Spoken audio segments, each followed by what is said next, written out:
Shalom jemaat yang dikasihi Tuhan. Senang berjumpa dengan Anda kembali dalam online service pagi hari ini. Mari kita siapkan hati kita.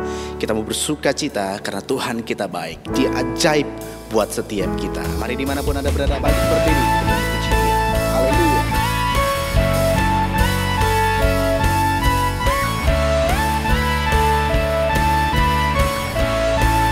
Mari bersama-sama kita katakan.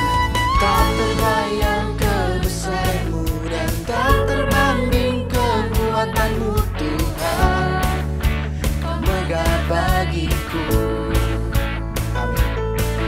Segenap jiwa dan pengharapan telah ku serahkan untuk rencanamu Tuhan. Kau raja atasku. Hanya Kau yang layak ditinggikan. Bersama jemaat Tuhan kita katakan ajaib Kau Tuhan. Ajaib Kau Tuhan, agung dan perkasa. Kau sumber kemenanganku, layak berkuasa, memerintah selamanya. Yesus Kaulah Raja mulia. Engkau Allah yang ajaib Tuhan. Mari dengan antusias lagi Bapak Ibu Saudaraku, katakan bersama. Tak terbayang kebesarmu dan tak terbanding kekuatanmu Tuhan. Kau megah bagiku. Segenap jiwa dan pengharapan telah ku serahkan untuk rencanamu Tuhan. Kau raja atasku. Hanya Kau yang layak ditinggikan. Ajaib Kau Tuhan. Ajaib Kau Tuhan, agung dan perkasa. Kau sumber kemenanganku, layak berkuasa, memerintah selamanya. Yesus Kaulah Raja mulia. Ajaib Kau Tuhan, agung dan perkasa. Kau sumber kemenanganku, layak berkuasa, memerintah selamanya. Yesus Kaulah Raja mulia. Beri tepuk tangan Bapak Ibu Saudaraku. Haleluya.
Yesus, Kaulah Raja mulia.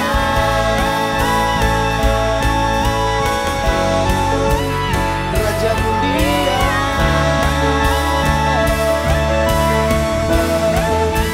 Raja mulia. Sorak-sorai buat Tuhan kita, Bapak Ibu Saudaraku. Haleluya.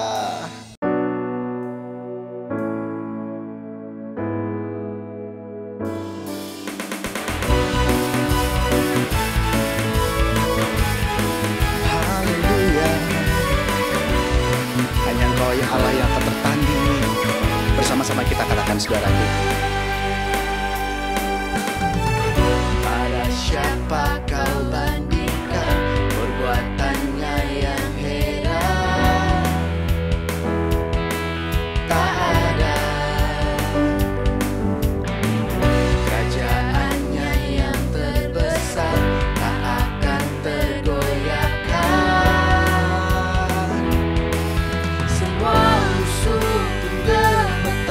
Mendengar namamu Tuhan, sorak kemenangan.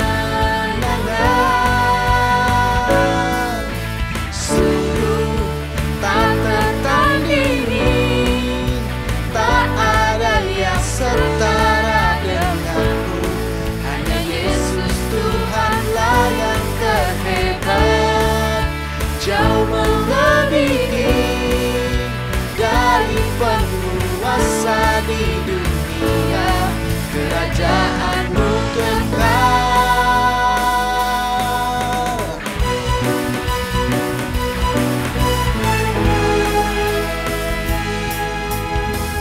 Pada siapa kau bandingkan perbuatannya yang heran?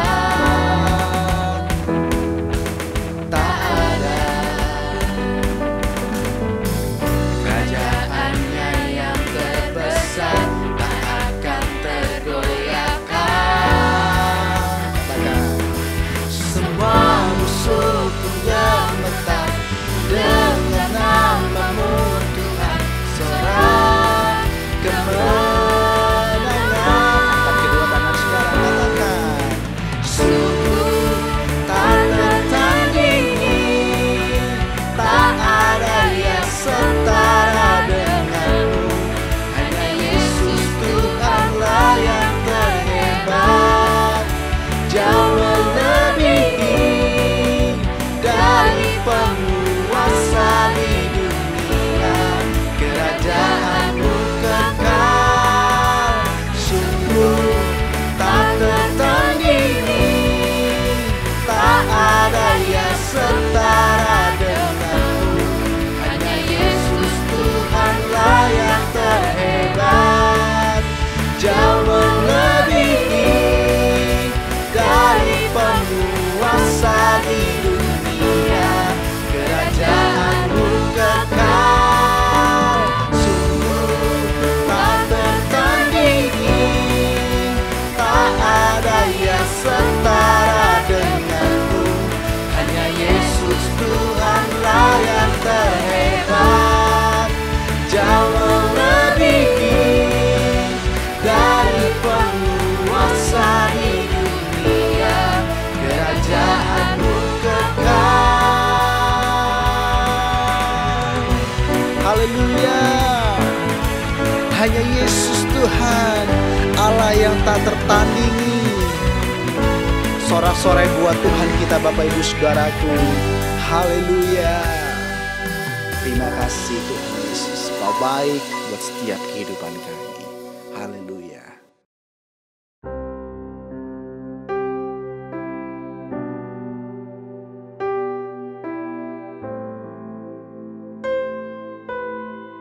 Terima kasih Tuhan Yesus.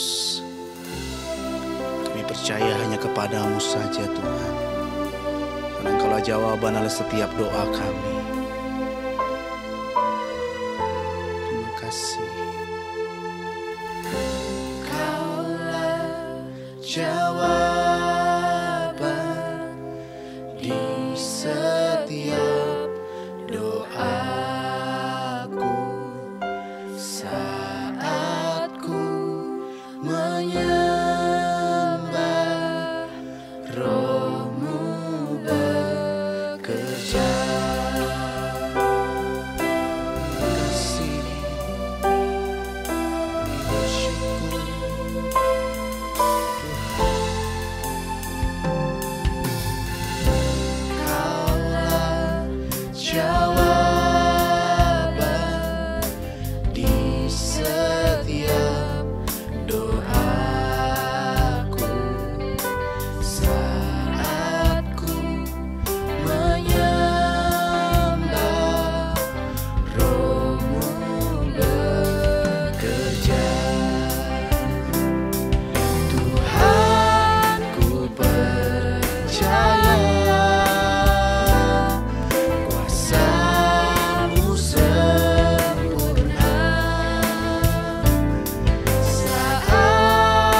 Shalom jemaat yang dikasihi Tuhan, senang sekali saya Pendeta Ruben Adi Abraham bisa melayani Anda dalam ibadah ini.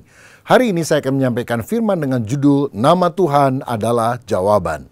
Mari kita baca Mazmur 23 ayat 1-6. Mazmur Daud, Tuhan adalah gembalaku, tak akan kekurangan aku. Ia membaringkan aku di padang yang berumput hijau. Ia membimbing aku ke air yang tenang.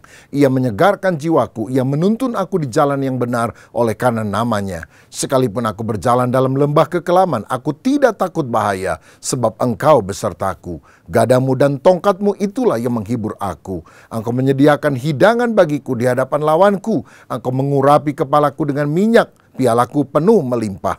Kebajikan dan kemurahan belaka akan mengikuti aku seumur hidupku. Dan aku akan diam dalam rumah Tuhan sepanjang masa. Amin. Saudara, Mazmur 23 ini adalah sebuah tulisan yang kuat yang sanggup mengubahkan kehidupan seseorang. Karena berisi pola berpikir yang positif, penuh iman dan harapan. Penulisnya, Raja Daud, adalah orang yang mengenal Allah. Sehingga di dalam kesulitan, dalam lembah kekelaman sekalipun, dia tidak gentar. Karena dia tahu kepada siapa dia percaya. Nah, di dalam Mazmur ini, kita akan mengenal Allah dalam beberapa nama atau julukan. Yang pertama, kita melihat bahwa Allah itu dikenal sebagai Yehova Ra'ah. Tuhan adalah gembalaku. Itu yang dicatat pada ayat 1a. Tuhan adalah gembalaku, tak akan kekurangan aku. Saudara, domba tanpa gembala akan menghadapi banyak bahaya. Mereka bisa tersesat di jalan. Mereka bisa tercerai-berai tanpa perlindungan bila bahaya mengancam mereka. Kehidupan di luar Tuhan adalah kehidupan yang berbahaya. Karena iblis berusaha untuk menyerang kehidupan kita. Dalam Matius 9 ayat 36. Alkitab berkata melihat orang banyak itu tergeraklah hati Yesus oleh belas kasihan kepada mereka karena mereka lelah dan terlantar seperti domba yang tidak bergembala. Saudara, tanpa Yesus kita seperti domba tanpa gembala. Kita mengambil jalannya sendiri-sendiri. Tetapi di dalam Yesus kita mendapatkan arahan dari Sang Gembala yang baik. Dia menuntun kita, Dia mengarahkan kita. Kita harus taat kepada bimbingan dan nasihatnya melalui firman Tuhan dan juga kuasa Roh Kudus yang akan menuntun kita ke sorga. Jadikanlah Tuhan itu gembala kita yang baik. Saudara sekalian, saya teringat ada seorang hamba Tuhan yang pada hari Sabtu ditelepon oleh sekretaris gereja. Dia bilang, Pak Pendeta, saya mau bikin warta jemaat, judul khotbah Bapak besok apa? Pendeta bilang, Tuhan adalah gembalaku. Apalagi Pak Pendeta, itu cukup. Keesokan harinya ketika pendeta masuk ke gereja mengambil warta jemaat, dia kaget karena judul khotbahnya adalah Tuhan adalah gembalaku, itu cukup. Dia panggil sekretarisnya, dia bilang, kenapa judul saya jadi begini? Loh, saya kan tanya sama Bapak. Iya, maksud saya Tuhan adalah gembalaku, titik. Kamu tanya, apalagi? Itu cukup, maksudnya udah jangan ditambah yang lain. Waduh, rupanya ini sekretaris salah paham, saudara. Pendeta agak kesel juga, tapi sudah dicetak, sudah dibagikan kepada jemaat. Tiba-tiba waktu dia menduhkan hati, seperti Tuhan berbicara kepada dia. Judulnya sudah tepat. Coba baca sekali lagi. Tuhan adalah gembalaku. Itu cukup. Artinya kalau Tuhan engkau jadikan sebagai gembala dalam hidupmu, itu cukup. Kamu tidak akan kekurangan sesuatu yang lain. Mantaplah hati pendeta. Dan dia berkata ketika dia memulai khotbah. Hari ini firman Tuhan berjudul, Tuhan adalah gembalaku, itu cukup. Saudara, inilah nama Tuhan yang pertama, Yehova Ra'ah, Allah gembala yang baik. Yang kedua, dalam Mazmur 23, Allah diperkenalkan sebagai Yehova Jireh, Allah yang menyediakan atau Allah yang mencukupkan segala kebutuhan kita. Karena di ayat 1b sampai 2a dikatakan, tak akan kekurangan aku, Ia membaringkan aku di padang yang berumput hijau. Saudara kan tahu bahwa domba perlu rumput. Dan Tuhan memberi makanan berupa rumput hijau kepada domba-dombanya. Sehingga dia berbaring. Berbaring menunjukkan tentang domba yang sudah makan kenyang lalu berkelimpahan. Saya pernah lihat padang rumput hijau yang sangat luas di Australia. Kok saya jarang lihat ada domba yang berbaring, semuanya lagi makan rumput. Tapi kalau udah makan kekenyangan, maka dia berbaring. Alkitab berkata, pencuri datang hanya untuk mencuri, membunuh, dan membinasakan. Tetapi Yesus datang untuk memberikan hidup kepada anak-anaknya, kepada domba-dombanya, yaitu hidup yang penuh dengan kelimpahan.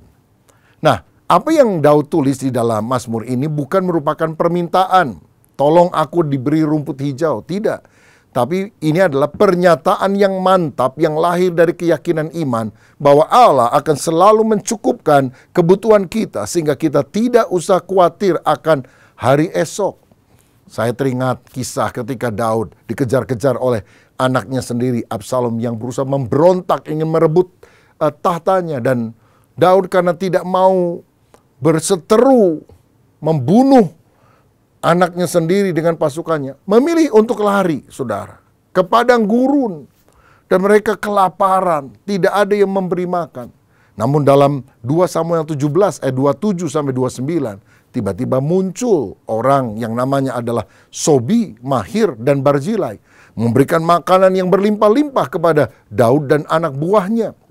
Kalau saudara tanya kepada saya, siapa itu Sobi, Mahir, Barzilai? Saya tidak kenal, saya tidak tahu. Saya tidak bisa menerangkan lebih panjang lebar. Tetapi yang saya tahu adalah ini. Kadang-kadang dalam situasi kepepet di mana kita nggak punya apa-apa, Tuhan bisa mengutus orang-orang yang tidak pernah kita duga, yang mungkin tidak terlalu kita kenal, untuk menolong kita. Sehingga kita tahu bahwa wah, memang benar Tuhan adalah Yehovah Jireh, Allah yang selalu menyediakan segala kebutuhan kita.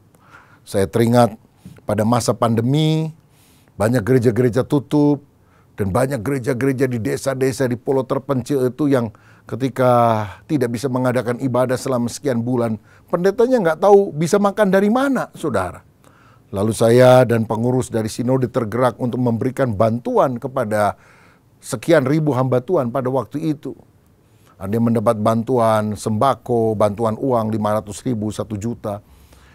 Dan saya mendengar kesaksian ketika ada seorang hamba Tuhan yang hari itu udah nggak punya apa-apa, dan akhirnya dia puasa karena terpaksa. Tiba-tiba uang subsidi itu datang. Oh, dia nangis, dia bersuka cita, karena dia tahu bahwa ini dari Tuhan, karena dia tidak pernah menduga hal itu akan terjadi. Tuhan adalah Yehovah Jireh bagi kita. Saya teringat kita pernah melakukan pelayanan misi sekian belas orang ke Nias, dan waktu kita mau pulang, saudara-saudara, pesawatnya cancel karena cuaca pada waktu itu ada kebakaran hutan dan asapnya begitu tebal, dan kita tidak tahu berapa hari ke depan asapnya itu akan mulai tipis. Kita bingung, saudara, ini mau kemana? Kita sudah check out dari hotel, kita sudah suruh pulang itu mobil sewaan yang telah mengantar kita. Kita bingung, saudara. Tiba-tiba ada seorang memanggil saya, Pak Rubin ya? Oh iya, loh kok ada di sini? Oh, saya baru pelayanan 3 jam dari sini. Wah, kalau tahu saya datang, katanya. Loh sekarang kemana? Saya mau pulang nih lewat Medan terus ke Jakarta, tapi pesawatnya cancel.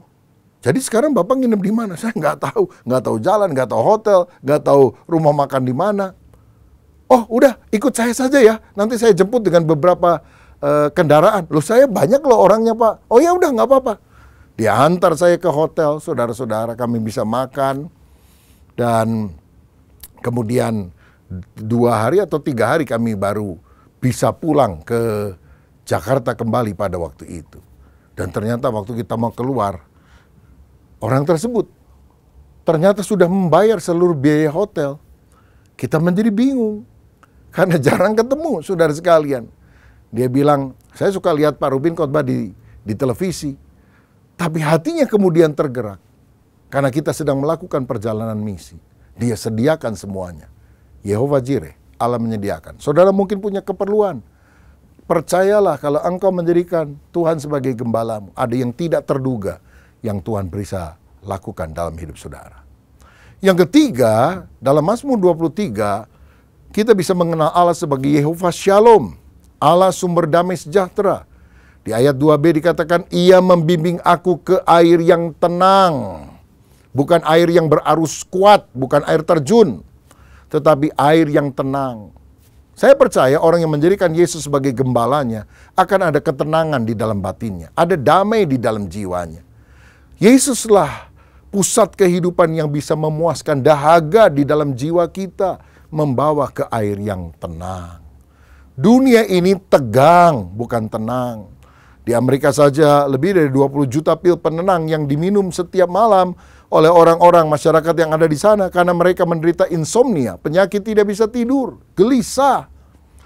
60% orang yang dirawat di rumah sakit itu menderita psikosomatis, penyakit tubuh karena jiwa yang gelisah, jiwa yang tegang.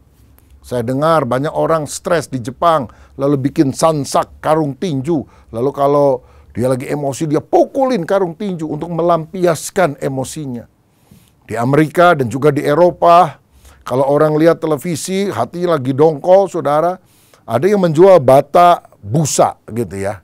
Busa berbentuk bata. Jadi kalau jengkel dia lempar itu televisi. Saking keselnya. Nah, supaya televisinya tidak pecah, nanti makin stres, dibuat dari busa batanya tersebut. Inilah keadaan dunia. Dunia yang mengalami kegelisahan. Kenapa manusia gelisah? Karena dosa. Dosa membuat hidup menjadi gelisah, tidak nyaman.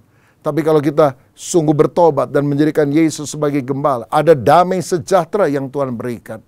Dalam Yohanes 14 ayat 27 Yesus berkata, damai sejahtera ku tinggalkan bagimu, damai sejahtera ku berikan kepadamu. Dan apa yang ku berikan tidak seperti yang diberikan oleh dunia kepadamu. Janganlah gelisah dan gentar hatimu. Ketika engkau menjadikan Yesus sebagai Tuhanmu, dia menjadi Yehova Shalom, Allah damai sejahteramu. Saya teringat seorang ibu sedang naik pesawat dalam penerbangan dari Jakarta menuju Sydney.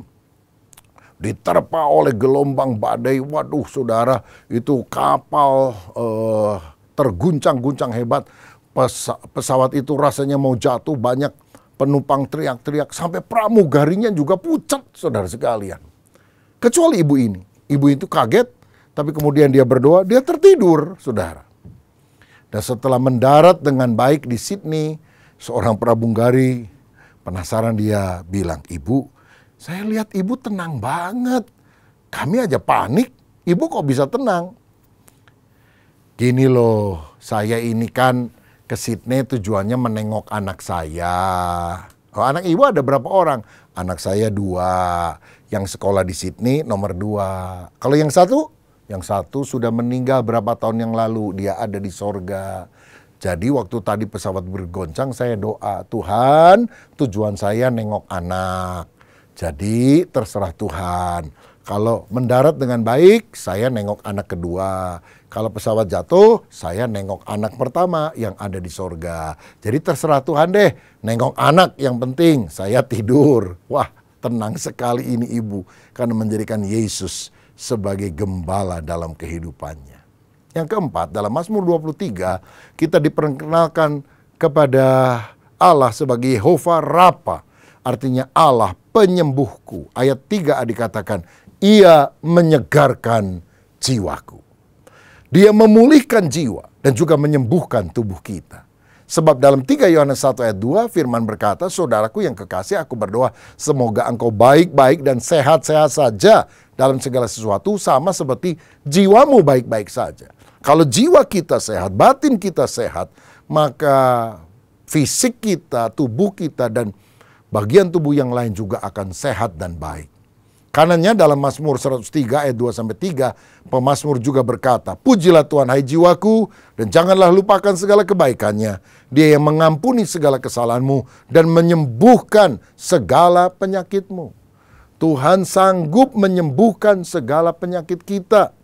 Dalam Keluaran 15 ayat 26, Tuhan berfirman, "Jika kamu sungguh-sungguh mendengarkan suara Tuhan Allahmu dan melakukan apa yang benar di matanya dan memasang telingamu kepada perintah-perintahnya dan tetap mengikuti segala ketetapannya, maka aku tidak akan menimpakan kepadamu penyakit manapun yang telah kutimpakan kepada orang Mesir. Sebab akulah Tuhan yang menyembuhkan engkau. Akulah Yehova Rafa, Allah yang menyembuhkan engkau." Saya percaya sampai hari ini Tuhan bisa menyembuhkan segala penyakit kita. Beberapa bulan lalu, saudara sekalian, waktu di USG, dokter menemukan ada benjolan di bagian leher saya dan dia bilang seperti ada benjolan dekat tiroid, dan kelihatannya ini mix antara cairan dan daging. Harus dibiopsi supaya tahu ini kanker atau bukan. Aduh, saya jadi kaget saudara. Lalu saya tanya dokter kedua, second opinion, third opinion, dan semuanya sama menganjurkan biopsi. Saya berdoa kepada Tuhan, mohon agar Tuhan memberikan kemurahan hatinya. Beberapa saat kemudian saya biopsi, dan 4 hari kemudian hasilnya keluar. Dokter telepon saya, dia jelaskan, dan intinya no cancer at all, tidak ada cancer sama sekali. Wow, saya bersyukur karena Tuhan masih memberikan kesehatan untuk saya bisa terus melanjutkan pelayanan untuk kemuliaan nama Tuhan. Penyakit apapun yang saudara alami, berdoalah, Tuhan mampu menyembuhkan dengan kuasa-Nya. Yang kelima, Tuhan diperkenalkan sebagai Yehova Tsidkenu, artinya Allah kebenaranku. Dalam ayat 3b dikatakan, Ia menuntun aku di jalan yang benar oleh karena namanya. Tuhan menuntun kita di jalan yang benar, bukan jalan yang enak, jalan yang cepat. Kadang-kadang jalannya bukan jalan tol, jalan yang sulit, berbatu-batu. Bukan jalan yang pintas. Tetapi saudara-saudara, Dia menuntun kita sehingga kita akan menemukan jalan yang benar yang mendatangkan kemuliaan. Dan bagaimana cara Dia menuntun? Dengan firman Allah. Karena firman Allah adalah pelita bagi kaki kita dan terang bagi jalan kita.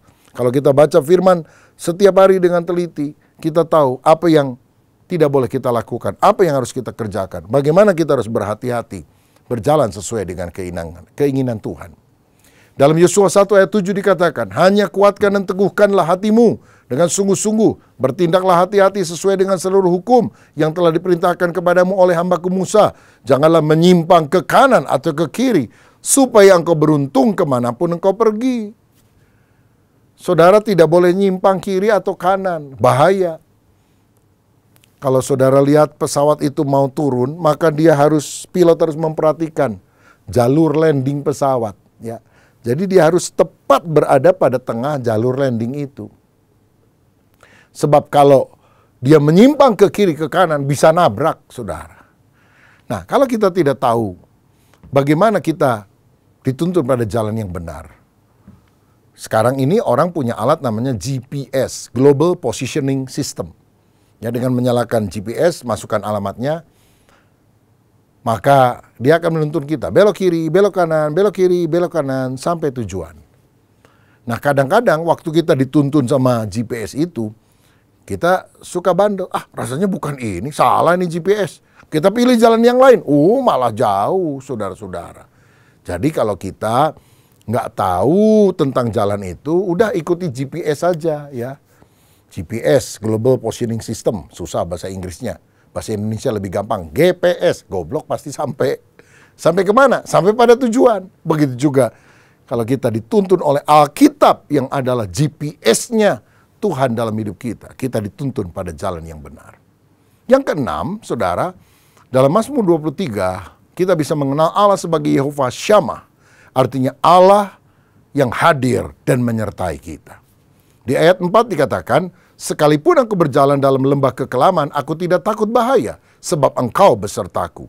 Gadamu dan tongkatmu itulah yang menghibur aku. Aku tidak perlu takut, karena Tuhan menyertai aku. Tuhan bersama dengan aku. Pada abad 17 muncul sebuah aliran teologi yang bernama Deisme. Deisme mengajarkan bahwa Allah memang menciptakan dunia, tapi setelah itu dia lepas tangan dan menyerahkan pada hukum alam. Dia tidak lagi campur tangan di dalam dunia ini. Tentu kita tidak percaya hal itu. Tapi di abad 18 muncul satu teologi lagi yang lebih radikal. God is dead theology. Teologi Allah sudah mati. Ya, diajarkan bukan Allahnya benar-benar mati secara hurufiah. Tetapi Allah itu tampaknya tidak melakukan apapun karena dia sudah menyerahkan segalanya kepada manusia untuk mengatasi masalahnya sendiri. Nah, sebagai orang Kristen kita tentu percaya kita punya Allah yang hidup. Tapi kadang-kadang dalam pergumulan waktu doa kita tidak dijawab, tidak dikabulkan oleh Tuhan, kita mulai bertanya-tanya dalam pergumulan kita. Waktu usaha macet, waktu studi gagal, waktu kita mengalami krisis rumah tangga, waktu anak sakit dan tidak sembuh. Apakah Allah itu hidup? Mengapa Allah tidak menolong saya. Tapi Tuhan selalu hadir sebetulnya, menyertai saudara. Dia tidak pernah meninggalkan saudara. Dia peduli, dia memperhatikan engkau. Bahkan dia berjanji dalam firman-Nya, ketahuilah aku menyertai kamu senantiasa sampai kepada akhir zaman. Jadi kalau saudara lagi ngalami pergumulan, yakinlah Tuhan berkata, aku memperhatikanmu, aku masih mengerti kepedihan hatimu, percayalah kepadaku. Saudara, di salah satu suku Afrika, pada zaman dulu ada kebiasaan, kalau anak itu tumbuh remaja, maka kemudian oleh ayahnya dibawa ke sebuah hutan, diikat di sebatang pohon, dan kemudian ditinggalkan semalam. Kalau anak itu masih hidup keesokan harinya, tidak takut, tidak diterkam oleh serigala atau singa yang ganas, maka dia dianggap sebagai anak remaja yang boleh mandiri dalam kehidupan. Nah, satu kali ada anak remaja yang diikat oleh bapaknya, lalu dia bilang, besok mudah-mudahan kita bisa ketemu ya. Bapaknya tinggalkan dia. Malam itu gelap sekali. Dia dengar serigala melolong, ular mendesis. Dia ketakutan, jangan-jangan nanti ada singa, ada harimau. Waduh, dia nggak bisa tidur, dia gelisah, dia nangis. Papa, kenapa engkau tinggalkan?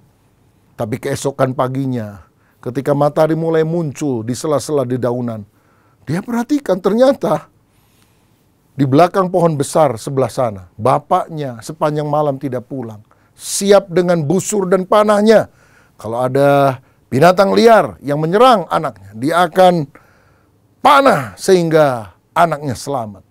Dan ketika anaknya sadar, dia bilang, aduh bodoh sekali aku. Kalau aku tahu bapakku tidak tinggalkan saya, ngapain saya ketakutan? Ngapain saya nangis-nangis? Saya akan tidur saja. Karena saya tahu Bapa memelihara dan menjaga saya. Tahukah saudara, Bapamu yang di sorga tidak pernah meninggalkan engkau. Dia selalu memelihara, menjaga hidup kita. Karena dia Allah yang hadir, menyertai. Dan yang terakhir, yang ketujuh, dalam Mazmur 23 ini, Tuhan juga memperkenalkan dirinya sebagai Yehova Nisi, Allah panji kemenanganku. Ayat 5 dan 6, engkau menyediakan hidangan bagiku di hadapan lawanku, engkau mengurapi kepalaku dengan minyak, pialaku penuh melimpah, kebajikan dan kemurahan belaka akan mengikuti aku seumur hidupku, dan aku akan diam dalam rumah Tuhan sepanjang masa. Dalam Keluaran pasal 17 ada kisah orang Israel diserang oleh orang Amalek. Lalu kemudian Yosua berperang dengan orang-orang Israel di bawah. Tapi penentu kemenangan ternyata Musa dan Harun dan Hur yang ada di atas bukit. Karena setiap kali tangan Musa naik, orang Israel menang. Tangan Musa capek lelah, turun, orang Israel kalah. Sehingga akhirnya tangan Musa ditopang oleh Harun dan Hur, sehingga mereka mendapatkan kemenangan. Dan kemudian di ayat 15 dan 16 dikatakan bahwa Musa mendirikan sebuah mezbah dan menamainya Tuhan panji-panjiku. Dia berkata, tangan di atas panji-panji Tuhan. Tuhan berperang melawan Amalek, turun-temurun. Jadi kita lihat, Tuhan itu adalah panglima perang kita yang memberikan kemenangan di dalam segala tantangan yang kita hadapi. Rasul Paulus dalam Efesus 6 ayat 12 berkata, karena perjuangan kita bukanlah melawan darah dan daging, tetapi melawan pemerintah-pemerintah, melawan penguasa-penguasa, melawan penghulu-penghulu dunia yang gelap ini, melawan roh-roh jahat di udara. Saudara, iblis misinya selalu sama, mencuri, membunuh, dan membinasakan. Kita harus waspada. 1 Petrus 5 ayat 8 berkata, sadarlah dan berjaga-jagalah. Lawanmu si iblis berjalan keliling sama seperti singa yang mengaum-ngaum dan mencari orang yang dapat ditelannya. Matius 26 ayat 41 berkata, berjaga-jagalah dan berdoalah supaya kamu jangan jatuh ke dalam pencobaan. Roh memang penurut, tetapi daging lemah. Jadi ketika tantangan datang dalam hidup kita, naikkanlah panji-panji kemenangan kita. Berseru kepada Tuhan, berdoa, arahkan mata hatimu, arahkan tanganmu kepada Tuhan. Sebab pada waktu kita angkat tangan, Tuhan akan turun tangan, mengabulkan doa kita, dan memberikan kemenangan. Izinkan Allah bertindak di tengah segala masalahmu. Ada kemenangan yang Tuhan akan berikan. Saudara sekalian, kita punya sebuah gereja mitra di kota Banjar, Jawa Barat, yang satu kali ingin direnovasi, dipugar supaya lebih besar. Tapi justru diresolusi oleh masyarakat. Karena itu jemaat berdoa kepada Tuhan, minta pertolongan Tuhan. Satu kali ada seorang Pak Haji yang lewat di depan gereja itu, kebetulan pintu sketsel dari kayunya itu sedang digeser, sehingga dia bisa melihat ke dalam ada salib berwarna kuning. Dan dia tanya kepada pendeta yang kebetulan sedang ada di depan, "Pak, itu salib baru dipasang ya?" "Oh enggak, dari dulu sudah tahunan dipasang di sana." "Kenapa?" "Kok saya sholat tahajud malam-malam melihat ada salib persis seperti ini." "Wah, rupanya di sini tempatnya." "Bapak ada kesulitan apa di gereja?" "Oh, kami lagi di resolusi, Pak. Padahal kita ingin membesarkan gereja, merenovasi karena memang sudah tua dan juga tempatnya terbatas. Dan kita juga sudah ada izinnya." Dan orang itu bilang, "Wah, ini berarti Tuhan menyuruh saya menolong tempat ini. Maju aja, Pak. Nanti saya akan kasih tahu kepada yang lain. Tidak boleh mengganggu tempat ibadah di sini. Jalan saja. Orang mau beribadah kok diganggu." Dan akhirnya pembangunan bisa berlangsung dengan baik sampai selesai. Karena apa? Tuhan turun tangan ketika kita berdoa kepada Dia. Saudara, masalah kita mungkin berbeda, tidak sama. Tapi libatkan Tuhan dalam kehidupanmu. Dia akan memberikan kemenangan bagi saudara. Siapa di antara saudara yang merasa engkau adalah domba yang lemah, domba yang kesasar, domba yang membutuhkan perlindungan dari Sang Gembala? Libatkan Tuhan sebagai gembalamu yang baik, maka engkau tidak akan kekurangan apapun. Engkau akan dijaga, dipelihara, bahkan dalam lembah kekelaman Tuhan akan memberikan kemenangan kepada saudara. Mari kita berdoa, minta Tuhan menjamah kita. Bapa Surgawi, terima kasih untuk kebenaran firman-Mu yang telah kami dengar, dan kami percaya tantangan sebesar apapun, ada Tuhan yang luar biasa. Nama Tuhan adalah jawaban atas setiap pergumulan kami. Dan biar kami selalu memuliakan Tuhan, karena ketika kami memuliakan Engkau, Engkau sungguh-sungguh hadir dalam hidup kami, menyertai dan membawa kami pada kemenangan. Berkat-Mu atas kami dalam nama Yesus. Haleluya. Amin. Tuhan Yesus memberkati. Saudara sekalian, persiapkan roti dan anggur perjamuan. Para ayah, kepala keluarga membagi-bagikan roti dan anggur perjamuan itu. Dan sambil kita mempersiapkan roti dan anggur perjamuan, saya minta para worship leader untuk mengangkat satu pujian.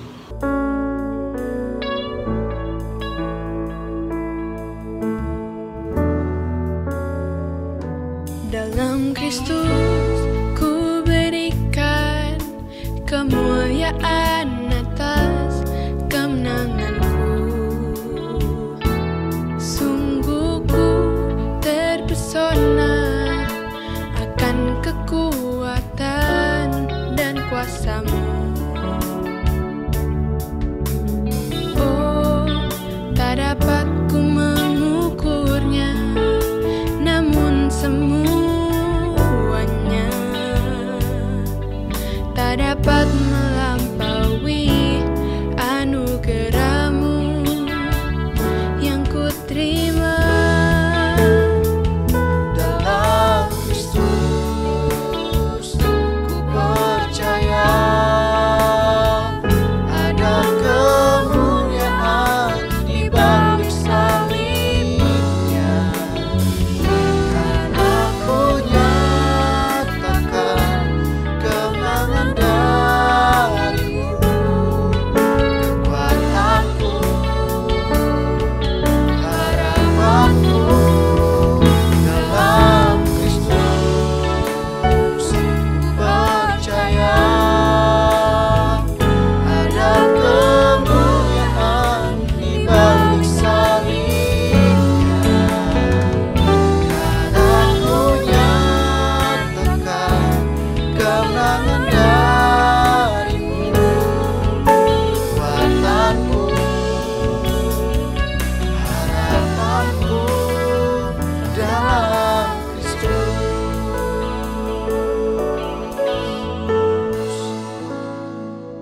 Sekarang mari angkat roti di tangan kanan saudara tinggi lewat kepala. Dengarkan firman Tuhan terlebih dahulu dan nanti kita akan makan roti ini bersama-sama. Sebab apa yang telah kuteruskan kepadamu telah aku terima dari Tuhan, yaitu bahwa Tuhan Yesus pada malam waktu ia diserahkan mengambil roti, dan sesudah itu ia mengucap syukur atasnya, Ia memecah-mecahkannya dan berkata, inilah tubuhku yang diserahkan bagi kamu, perbuatlah ini menjadi peringatan akan aku. Saudara sekalian, percayakah saudara, roti yang telah diberkati ini adalah persekutuan kita dengan tubuh Kristus? Amin. Mari kita makan bersama-sama dalam nama Yesus.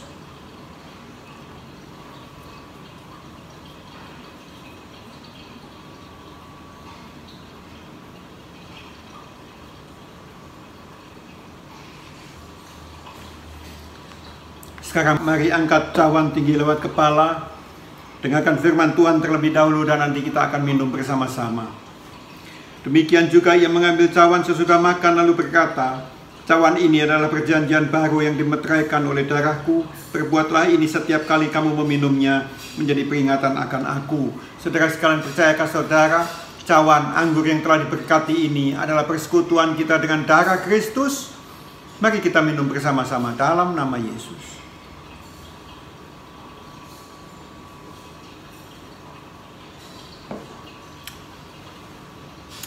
Oh haleluya, kami mengucap syukur kepadamu Tuhan. Terima kasih untuk waktu yang indah yang Tuhan berikan kepada kami, sehingga kami dapat melakukan, oh Tuhan, perjamuan kudus ini ya Tuhan. Terima kasih untuk firman-Mu Tuhan. Biarlah kami bisa mempraktekannya di dalam kehidupan kami. Menghadapi situasi-situasi yang sulit semacam ini, kami tidak perlu takut, kami tidak perlu kecewa ya Tuhan. Tetapi kami mau memakai kesulitan ini ya Tuhan, untuk kami berharap lebih lagi kepadamu, untuk kami mendekat lebih lagi kepadamu ya Tuhan. Tuhan, Kau tolong kami semua. Terima kasih Bapa, kami serahkan semuanya ke dalam tangan Tuhan. Di dalam nama Tuhan Yesus kami berdoa. Haleluya. Amin. Amin.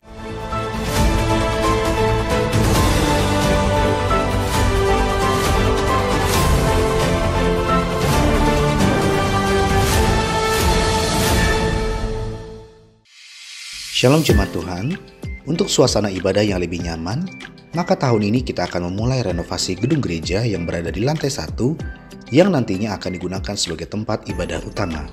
Untuk mewujudkan visi ini, kami butuh kesehatian dari jemaat sekalian untuk bersama-sama berkontribusi mendukung baik doa maupun dana, yang nantinya akan digunakan untuk pembelian layar LED, sound system serta peralatan musik yang lebih baik, fasilitas penunjang seperti dinding peredam, AC, dan perlengkapan lainnya. Bagi saudara yang rindu untuk menabur, dapat memberi dengan cara memasukkan persembahan ke kotak persembahan yang tersedia di gereja, atau melalui transfer ke rekening BCA nomor 413-303-1360 atas nama Gereja Bethel Indonesia. Mari bersehati membangun rumah Tuhan agar namanya senantiasa ditinggikan di tempat ini. Tuhan Yesus memberkati. Shalom jemaat Tuhan. Selamat datang dalam ibadah raya GBI Bethel Harapan Indah. Segenap tim gembala dan seluruh pengurus menyambut saudara yang baru pertama kali hadir beribadah bersama kami. Tema besar gereja kita di tahun 2023 adalah Hidup Berfokus Kristus. Kami berharap gereja di tempat ini bisa membantu saudara untuk semakin mengenal dan serupa dengan Kristus. Gereja ini membantu saudara untuk bertumbuh di dalam Tuhan melalui beberapa kegiatan ibadah seperti ibadah raya onsite yang diadakan setiap hari Minggu pukul 8.30 dan 10.30 pagi di tempat ini di lantai 2. Saudara juga bisa beribadah di mana saja dengan mengikuti ibadah online yang tayang setiap hari Minggu pukul 6 pagi. Doa adalah nafas orang percaya. Karena itu, mari ikuti doa malam mujizat yang diadakan setiap hari Kamis, Minggu kedua dan ketiga, serta konser doa mujizat yang diadakan setiap Kamis, Minggu keempat atau Minggu terakhir pada pukul 19.30 malam. Mengawali pagi hari, saudara juga bisa mengikuti menara doa melalui Zoom yang diadakan setiap hari Senin sampai Sabtu pukul 6 pagi. Bagi kaum wanita, saudara bisa bertumbuh bersama melalui Komsel Bethel Women Fellowship yang diadakan setiap hari Sabtu, Minggu kedua dan keempat pukul 11 siang di gereja. Ibadah raya onsite setiap minggunya juga disertai ibadah anak atau sekolah minggu pada pukul 8.30 dan 10.30 bertempat di gereja lantai 3. Bagi generasi muda atau next gen, bisa mengikuti ibadah onsite Bethel Youth dan Bethel Teens yang diadakan setiap hari Sabtu pukul 17.30 atau setengah 6 sore. Bagi profesional muda atau dewasa muda, mari bertumbuh bersama di dalam Komsel Dewasa Muda yang diadakan setiap hari Sabtu pukul 5 sore. Tidak lupa, kami mendorong saudara untuk bertumbuh melalui komunitas kecil yaitu BCOM, Battle Community. Selamat hari Minggu, kami tunggu kedatangan saudara minggu depan. Tuhan Yesus memberkati. Shalom Bapak Ibu, kita bersyukur karena tidak terasa kita sudah ada di minggu pertama di bulan Desember tahun 2020. Kita bersyukur buat kebaikan dan anugerah Tuhan. Dan hari ini kita juga sudah makan tubuh dan minum darah Yesus lewat perjamuan kudus. Dan saya percaya ini memberkati kita semua. Sebelum kita mengakhiri ibadah kita hari ini, ada beberapa pengumuman. Yang pertama, Bapak Ibu bisa memberikan persembahan lewat barcode yang sudah tertera di layar TV kita dan juga lewat transfer maupun m-banking. Saya percaya apa yang kita beri dapat memperluas kerajaan Allah di muka bumi ini. Mari kita berdoa dan kita mengucap syukur dan mengakhiri ibadah kita hari ini. Bapa kami berterima kasih buat kebaikan Tuhan dalam kehidupan kami. Kami bersyukur karena Tuhan baik dalam kehidupan kami. Hari ini kami sudah memuliakan Tuhan lewat ibadah kami. Bahkan makan tubuh dan minum darah-Mu, kami percaya lewat perjamuan kudus setiap kami dikuatkan Tuhan. Pada kesempatan ini kami berdoa buat bangsa dan negara kami Indonesia. Tuhan memberkati Indonesia. Tuhan pulihkan kondisi situasi politik yang terus memanas hari-hari ini. Kami berdoa berkati Pak Jokowi dan juga para menteri agar boleh bekerja sama menanggulangi resesi ekonomi akibat dampak COVID-19. Kami berdoa menyerahkan para pemimpin rohani kami. Tuhan Yesus terus memberkati Om Julius, Tante Julia berikan kekuatan kesehatan, Pak Rubin, Adi, Bu Lenda dan keluarga, Pak Suito dan Bu Eti dan keluarga, serta seluruh sidang jemaat-Mu di Harapan Indah. Tuhan memberkati. Yang sakit Tuhan sembuhkan, yang lemah Tuhan kuatkan, yang susah Tuhan hibur. Bapak Ibu, mari angkat kedua tangan dan terimalah berkat dari Tuhan. Tuhan memberkati rumah tanggamu, Tuhan memberkati pekerjaanmu, Tuhan memberkati keuanganmu, Tuhan memberkati kesehatanmu, dan Tuhan memberkati pertumbuhan rohanimu. Sekarang terimalah berkat daripada Allah Bapa, cinta kasih dalam Tuhan Yesus Kristus, dan melalui persekutuan yang indah dalam kuat kuasa Roh Kudus, tinggal tetap menyertai kita mulai hari ini sampai Maranatha, Yesus Kristus datang pada kali yang kedua, menjemput kita di awan-awan yang permai. Yang percaya dan sudah diberkati Tuhan, mari katakan bersama, amin. Shalom, Tuhan memberkati kita semua. Ku bersyukur padamu Tuhan, sebab kasih setiamu di dalam hidupku. Anugerah-Mu besar bagiku, di setiap langkahku ku memuji-Mu.